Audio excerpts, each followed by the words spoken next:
Waziri Mkuu wa Jamhuri ya Muungano wa Tanzania Mheshimiwa Kassim Majaliwa apongeza uwekezaji wa kiwanda kipya cha kuchakata mafuta ya parachichi kinachomilikiwa na kampuni ya Avo Africa mkoani Njombe. Na katika michezo, mashabiki wa soka mkoani Manyara waeleza kuwa na matumaini makubwa na Taifa Stars kuelekea mchezo wa kufuzu kombe la dunia dhidi ya Morocco utakaochezwa Machi 26 mwaka huu.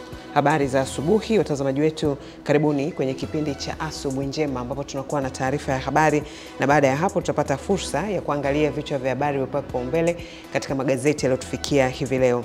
Jina langu ni Dorcas Ramos. Waziri Mkuu wa Jamhuri ya Muungano wa Tanzania Mheshimiwa Kassim Majaliwa amepongeza uwekezaji wa kiwanda kipya cha kuchakata parachichi kinachomilikiwa na kampuni ya Avo Africa mkoani Njombe na kuwahimiza wakulima kuongeza kasi ya kilimo hicho ili kufikia lengo la hitaji la kiwanda kuchakata matunda yaliyokosa ubora kwenye soko la kimataifa tani 10,000 kwa siku. Waziri Mkuu Kassim Majaliwa ametoa pongezi hizo wakati wa ziara yake katika kiwanda cha Avo Africa kilichopo kwenye halmashauri ya wilaya ya Wanging'ombe na halmashauri ya mji Makambako na kujionea shughuli za uandaaji wa parachichi kwa ajili ya soko la kimataifa pamoja na mchakato wa kuchakata matunda yasiyokidhi viwango vya kuuza nje na badala yake kuwa mafuta. Parachichi hii wale wachache walikuwa wanafuata wafanyabiashara nyumbani kuja kununua tena kwa bei chini. Lakini bei walikuwa wanauza kwa grade ya B. Hata kama tutaparachichi kwa grade 1, wananunua kwa daraja la B na wanalipa kidogo.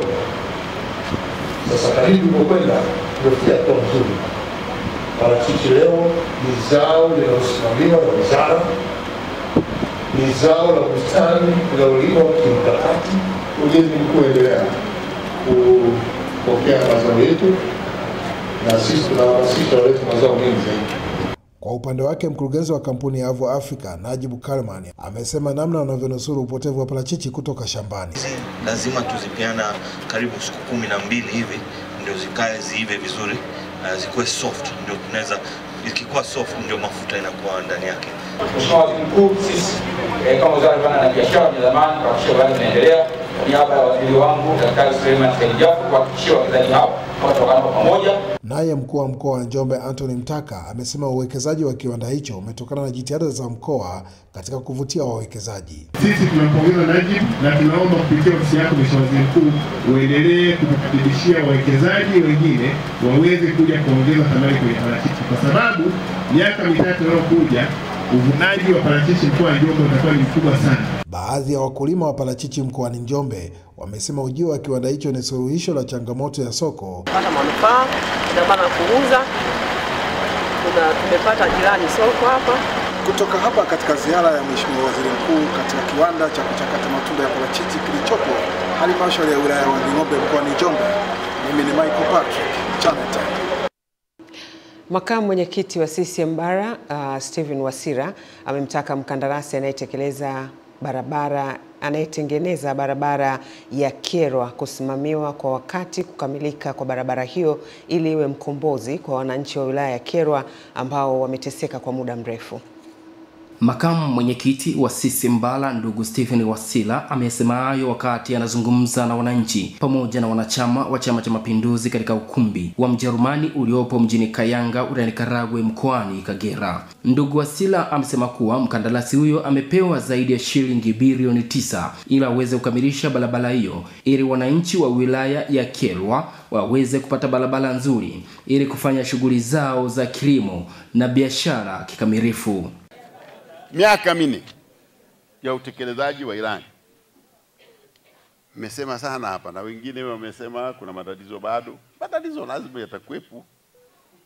Barabara ya mbunge wangu wa Kyerwa ameisema, lakini ni mkandarasi. Sio kwamba hatujampa kazi, tumempa. Nyinyi wenye kumsimamia, msimamieni atimize wajibu wake. Tumempa advance ya bilioni 9, amefanya nini? Hao ndio tunawachongea, na kwa kweli tutaenda kumchongea kwa waziri wa ujenzi kwamba tumempaje bilioni zile alafu haonekani. Ndio watu wa namna hiyo wako, hakuna nchi isiyokuwa na wahalifu. lakini wahalifu lazima wawe wachache, maana wakiwa wengi na nchi haikamatiki. Kwa hiyo hilo ni tatizo, lakini tutalijibu. Yako mambo ya maji. Mjumbe wa mkutano mkuu kutoka Mbeya amesema kuwa wananchi wa wilaya Karagwe na mkoa wa Kagera kwa ujumla wanatakiwa kusema mazuri yaliyofanywa na Rais wa Jamhuri ya Muungano wa Tanzania Dr. Samia Suluhu Hassan kwa kuleta miradi mikubwa ya maendeleo kwa wananchi wa mkoa wa Kagera na nchi nzima kwa ujumla. Mambo yaliyofanywa na Dr. Samia kwa miaka 4 ni makubwa sana. Tukiyasema watu watatuelewa, na sasa wameanza kutuelewa. Na ndio kazi anayofanya makamu mwenyekiti. Anatufundisha tuinuke, tukayaseme mazuri yaliyofanywa na Chama cha Mapinduzi kwa miaka hii 4 ya Dr. Samia Suluhu Hassan. Pia nipongeze kwa maendeleo makubwa ambayo yamefanyika nchi nzima. Wakati natoka Bukoba mjini kuelekea huku nimeona maendeleo makubwa. Nikawa nasema kumbe yale maendeleo yaliyofanywa Zanzibar na Dr. Mwinyi, na huku upande wa pili wa Jamhuri Dr. Samia ameendelea kufanya makubwa kwa wananchi bila kubagua. Tupige makofi rais wetu. Ziara ya makamu mwenyekiti CCM Mbala imeendelea katika wilaya Karagwe kwa kuzungumza na wanachama wa Chama cha Mapinduzi CCM wilaya Karagwe na Kyerwa. Kutoka wilayani Karagwe mkoani Kagera, Jacques Joachim, Channel 10. Waziri wa Viwanda na Biashara nchini Dr. Seleman Jafo amezitaka taasisi zinazolinda haki ya mlaji nchini ambao ni mtumiaji wa mwisho wa bidhaa kuimarisha ushirikiano na kuona namna wanavyoenenda kwa pamoja kumlinda mlaji ipasavyo. Waziri Jafo ameyasema hayo katika kilele cha maadhimisho ya siku ya kitaifa ya siku ya mlaji yaliyoandaliwa na Tume ya Ushindani FCC, yakiwa na kauli mbiu semayo haki na maisha endelevu kwa mlaji. Katika hafla hiyo, Waziri Jafo pia amezindua cheti cha ithibati cha FCC kufuatia kuthibitika kukidhi viwango vya kimataifa. Hii tunapoazimisha inachagiza wazalishaji wa bidhaa mbalimbali kwanza washindane, wazalishe bidhaa bora itamfanya mnunuzi aweze kuridhika nayo. Lakini sio hivyo, kulinda usalama wa taifa. Ndugu zangu, naomba niwaambie, endapo kama swala zima la haki za watu hazisimamiwi vizuri, maana yake ni kwamba kuna watu wengine wanaweza kufanya mambo mabaya katika swala zima kulinda haki za watu na usalama wa taifa. Watanzania wahakikishe wanapata ile kinachostahili katika haki yao ya msingi. FCC tukiwa ni moja ya taasisi yenye dhamana ya kumlinda mlaji, tunatumia maadhimisho haya pia kuihamasisha serikali kuboresha, kuhimiza sheria za kumlinda mlaji na kuzitekeleza dhidi ya vitendo hadaifu na kandamizi sokoni. Kwa ujumla kuna haki 8 za mlaji, lakini haki za msingi kubwa kabisa ni 4. Haki ya kuchagua, the right to choose; haki ya uhakika wa usalama, the right to safety; haki ya kupata taarifa, right to information; na haki ya kusikilizwa, right to be heard. Hizi ndio haki 4 kubwa kati ya zile 8, na zote zinasimamiwa na FCC hapa nchini kwa niaba ya wizara na serikali kwa ujumla kwa Watanzania. Tunaziwezesha asasi chini ya mradi huu, tunaziwezesha asasi za kiraia kushiriki kikamilifu katika utetezi wa haki za walaji kwa kuhakikisha zina uwezo wa kushawishi sera, kufuatilia mienendo ya soko na kutoa msaada wa walaji.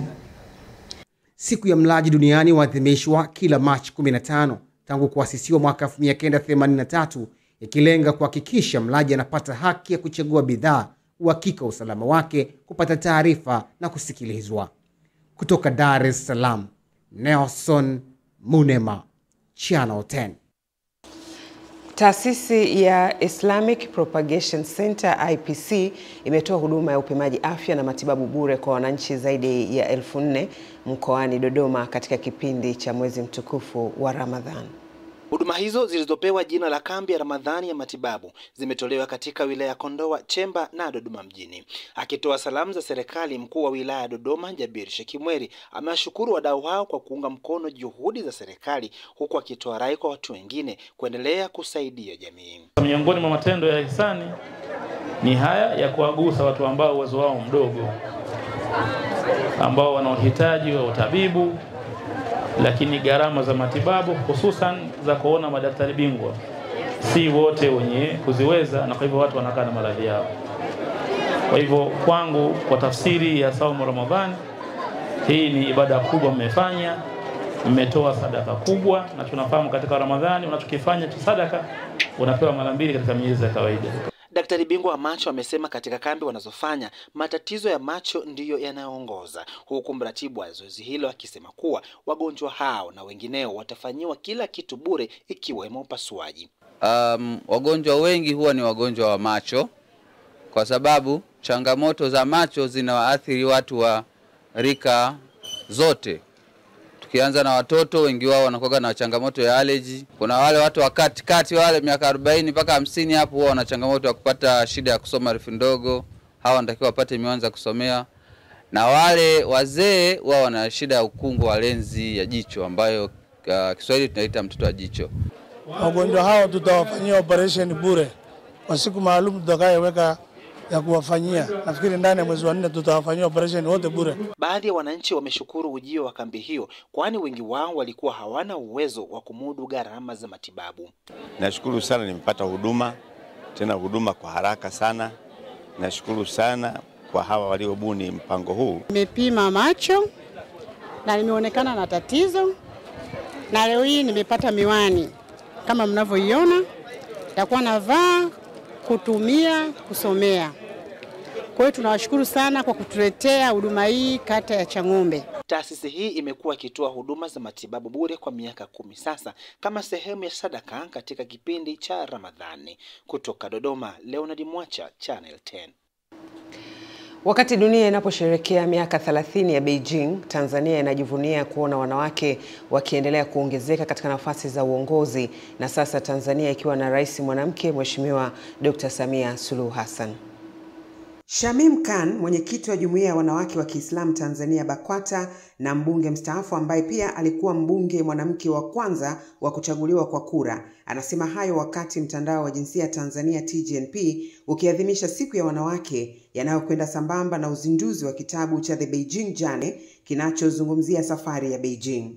Mama Khan anasema licha ya kwamba bado kuna changamoto, lakini wanawake ni lazima wajitokeze kwa wingi kugombea nafasi za uongozi bila uoga wala aibu, na jamii inapaswa kuacha tabia ya kuadhalilisha, hususan kwenye majukwaa ya kisiasa na mitandaoni. Mjitahidi, mjitokeze kugombea nafasi mbalimbali kutoka ngazi ya huko kijijini mpaka juu. Ukijitokeza, ukishinda vema, hukushindwa basi hujaua. Eti umeua, wala usione aibu, jitokeze. Mwaka 1995 tulikuwa tumetoka 17.8. Kwa hiyo ukiangalia kwamba mwaka 1985 tulikuwa na mbunge mmoja tu kutoka jimboni. Sasa hivi tuna wabunge 26. Tumepiga hatua, lakini inawezekana tulikuwa tunatakiwa tupige hatua kubwa zaidi. Nayo mashirika ya kimataifa yanayotetea usawa wa kijinsia wamesisitiza umuhimu wa kuongeza ushiriki wa wanawake katika vyombo vya maamuzi na kutokomeza ukatili wa kijinsia ili kufikia jamii yenye usawa. And women are still underrepresented in leadership and decision-making spaces. At the same time, emerging threats, including a global pushback against gender equality and the shrinking financial and civic space for women's rights organizations, risk reversing the hard-won gains of our recent decade. Ukatili miongoni mwa wanawake walioolewa nchini Tanzania ni 78% katika mikoa ya Mara na Shinyanga. 48% ya wanawake Tanzania wamepata ukatili kutoka kwa wapenzi wao, na 25% wanawake wamepata ukatili kutoka kwa wapenzi wao katika maisha yao. Ambapo kuna ripoti moja ya Benki ya Dunia inasema kule kucharuka wanawake kiuchumi na mchango wao katika pato la taifa ni mojawapo ya vitu vilivyochangia Tanzania kuingia katika uchumi wa kati. Wadau wa mashirika ya maendeleo kutoka mataifa ya Norway, Sweden na Swaziland wamesema wameridhishwa na matumizi ya fedha za miradi ya maendeleo na uwezeshaji wanawake kiuchumi na kujikwamua na umaskini na kujipatia kipato. Wadau hao wameeleza hayo wakati wakiwa katika ziara ya kuvitembelea vikundi mbalimbali vya ushirika vinavyopatiwa fedha na mashirika ya maendeleo ya kimataifa. Miradi iliyotembelewa katika shehia ya Mungoni ni kituo cha malezi ya watoto Mungoni, mradi wa kilimo cha mwani, kikundi cha kuweka na kukopa cha Tuko Sirini, kikundi cha ukombozi cha wakulima wa migomba na mboga mboga. We are here with you and to support you at least for the next 3 years and hopefully longer. And if there's any challenges through the discussion, we're going to go back and debrief.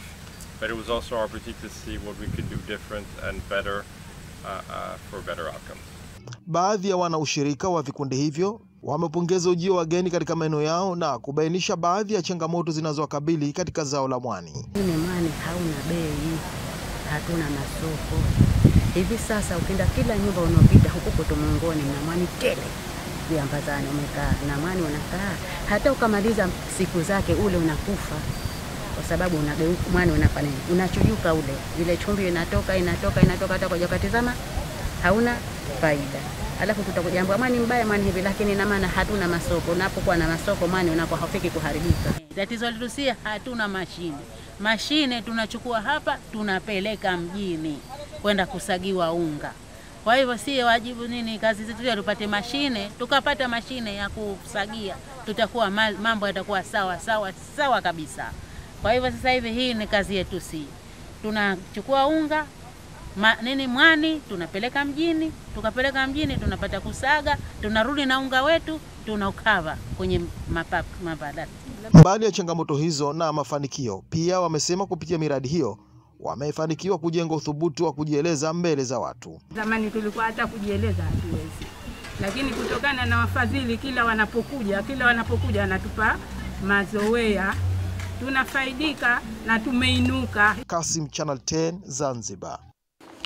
Makamu wa Rais wa Jamhuri ya Muungano wa Tanzania Mheshimiwa Dr. Philip Mpango amekabidhi msaada kwa wanawake wajane pamoja na kufuturisha watoto yatima 300 ikiwa ni sehemu ya kusaidia watu wenye uhitaji katika mwezi huu mtukufu wa Ramadhan.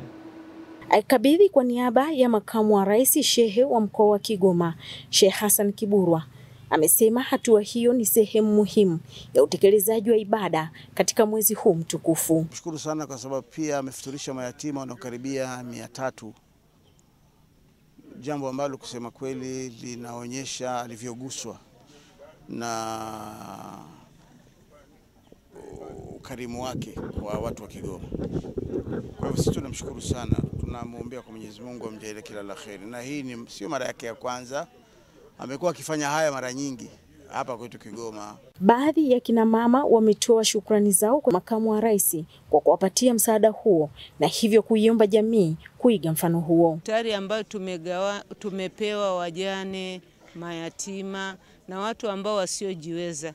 Kwa hiyo tunashukuru sana kutokana na tari aliyotupa. Manake wengine walikuwa hawategemei kwamba wataitoa wapi. Kwa shukurani hizi tunazipeleka zote kwa kiongozi wetu ambaye ni Makamu wa Rais. Kubwa tuseme kwamba tumefurahi kina mama wa Kigoma, tumefarijika na kuna wengi tulikuwa na uhitaji ya jambo hili, lakini tunaona namna gani viongozi wanatupa ushirikiano katika swala zima la chakula ili tuweze kuzilea familia zetu. Hivyo tunamshukuru sana. Msaada huo umejumuisha mchele, maharage, sukari pamoja na ngano. Mwajabu Hoza, Channel 10, Kigoma.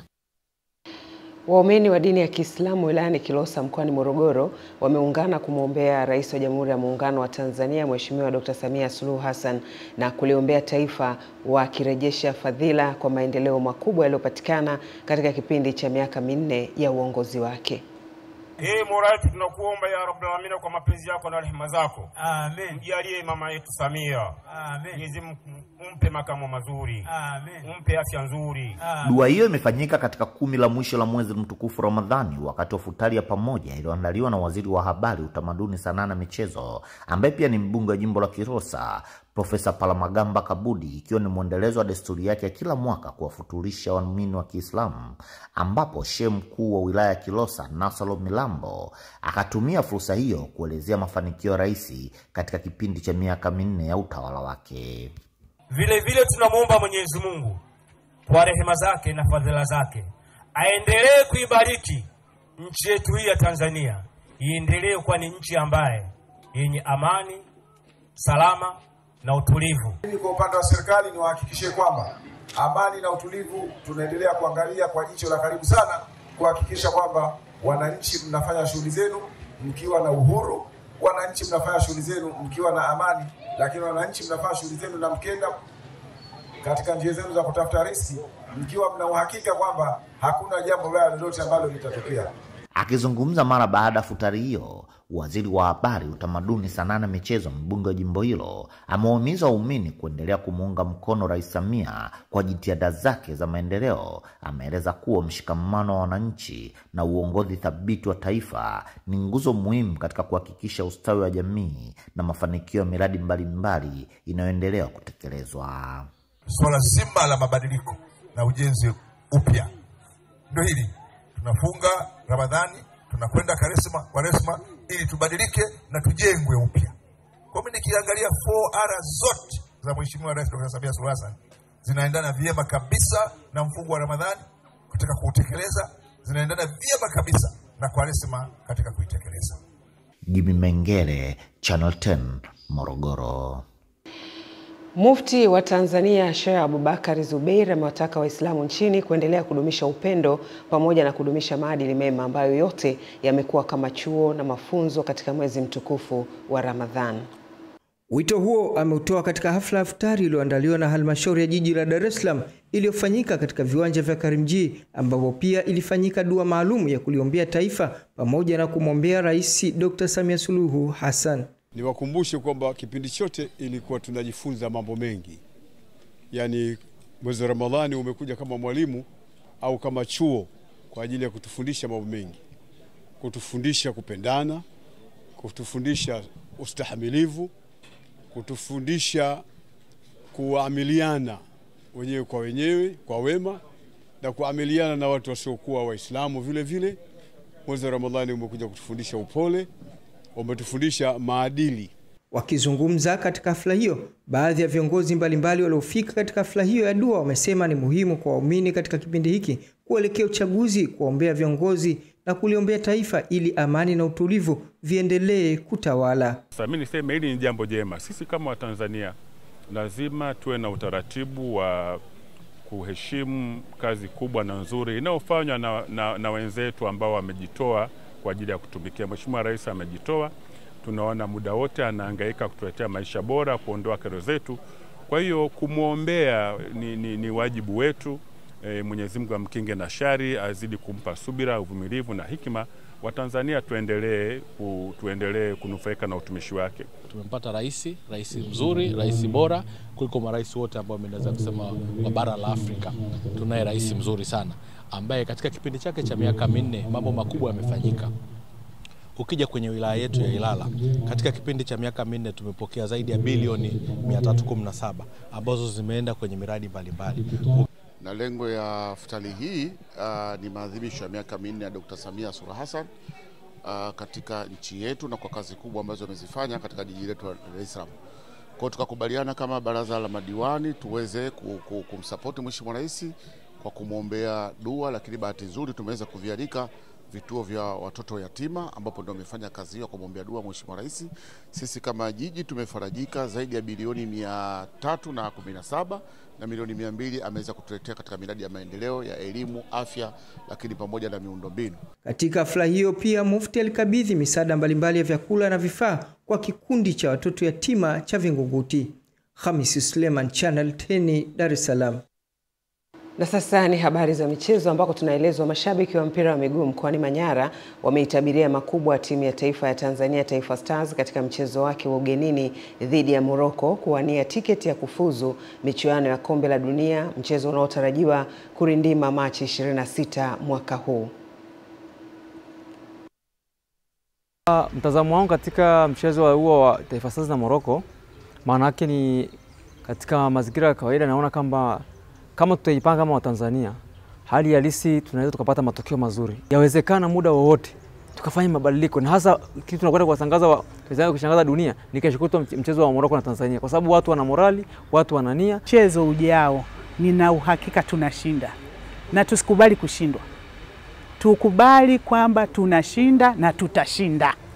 Sasa hivi tuwahamasishe watoto wetu watakaoingia kwenye mchezo, vijana wetu, tuwe nao karibu, tuwape moyo pia na maombi. Maombi kwa Mungu ni mazuri sana na Mungu anayaangalia. Na usishangae wakaibuka vibaya mno na wakafunga vibaya mno. Mchezo huu Taifa Stars unaenda kumaliza Morocco ndani ya muda mchache tu. Kiburi tulichonacho ni mazoezi ya kutosha ambayo tumeyafanya, lakini pia viungo tulionao ambao wanaenda kucheza ule mchezo pamoja na